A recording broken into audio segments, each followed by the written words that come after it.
I don't want to, well, I will say it out loud. He's my favorite dog here.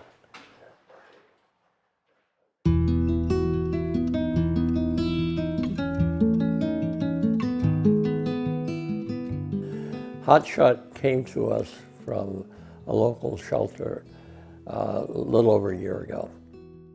And he was not in the best of shape medically, but most of our dogs come to us that way. And of course, our mission is rescue, rehabilitate, and rehome. Hotshot has a very distinct personality. He can be aloof until he knows you. And he can know you in a second.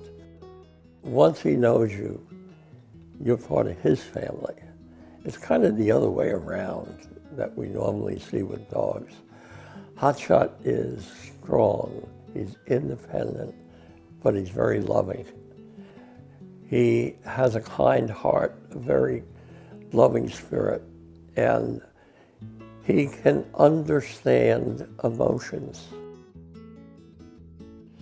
The way I see it is, it's not so much somebody's going to adopt Hotshot. He's going to adopt someone. And we're just waiting for that someone to come by.